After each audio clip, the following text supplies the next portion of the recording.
Hi and welcome back. In this video I will tell you about C control structures. C control structures are used to control the order in which the instructions get executed. There are mainly two execution types: conditional execution and iterative execution. In conditional execution, the statement is executed if some condition is met, or we can select one set of statement to be executed from several options depend upon one or more conditions. In iterative execution, we repeat the execution of set of statements a specified number of times, or until some condition is met, or while some condition is true.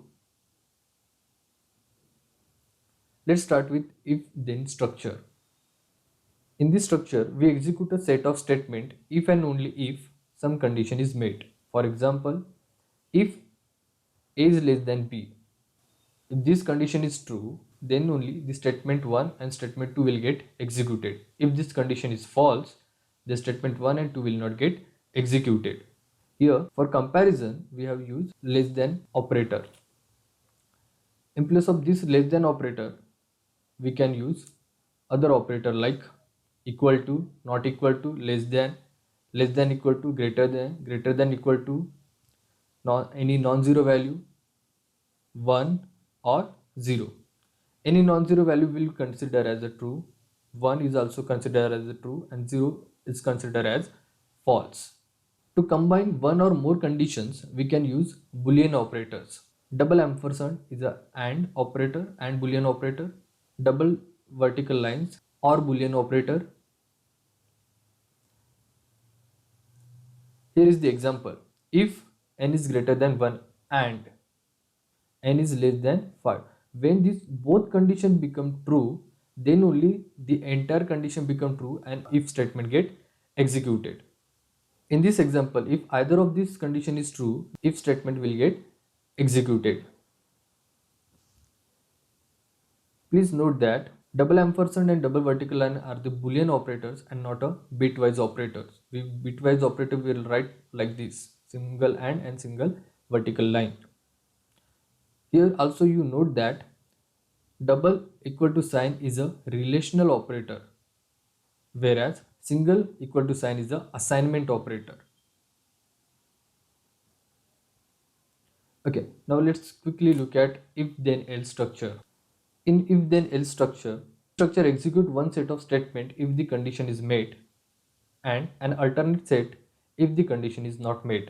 For example, if a equals to 0, then the statement 1 and 2 will get executed, else the statement 3 and 4 will get executed.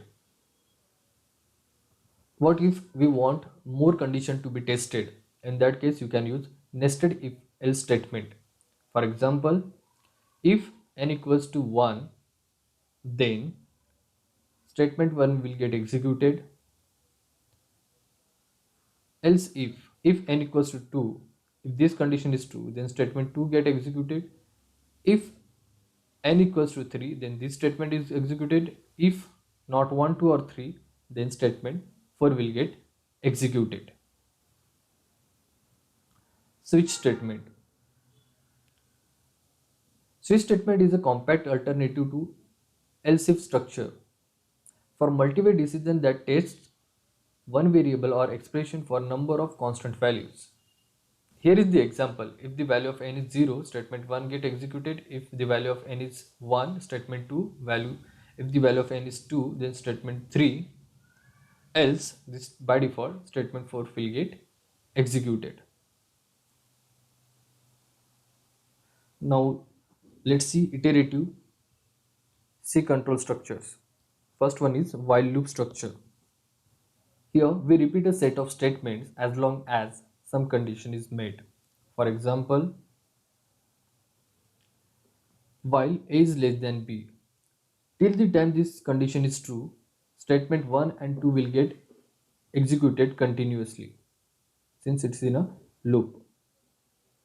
When this condition will become false, the while loop will get terminated. Do while loop structure. Here we repeat a set of statements until some condition is met. Here is the example.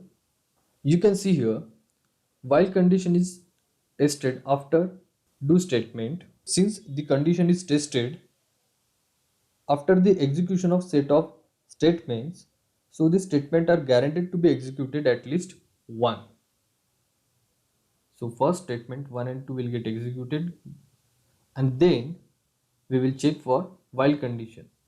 Now if this condition is true, then again statement 1 and 2 will get executed. Do while loop guaranteed that the statement 1 and 2 will get executed at least once, since the while condition is getting checked after do statement. For loop structure.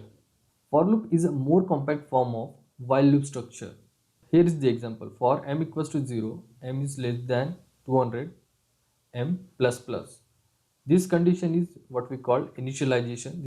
This is what we call condition for execution, and this one is operation at the end of each loop. Initially the value of m is 0. Since value of m is less than 200, the statement 1 and 2 will get executed, and then the value in m will get incremented by 1. So this loop will iterate 200 times. Here is the example.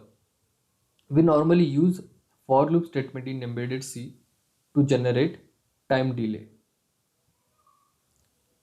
For I equals to 0, I is less than 100, I plus plus. This one form the outer loop. Then there is one more loop for j equals to 0, j is less than 1000, then j plus plus. This forms the inner loop. We do not write anything in this loop. Hence, we created delay. Now the question is how delay get created. This loop will get iterate 1000 times, and this loop will iterate 100 times. Means both loop will get combinedly iterated for 1000 multiplied by 100, this many number of times. Since this is the process that will get executed 1000 multiplied by 100 times, it will consume some time, and that is how we generate delay.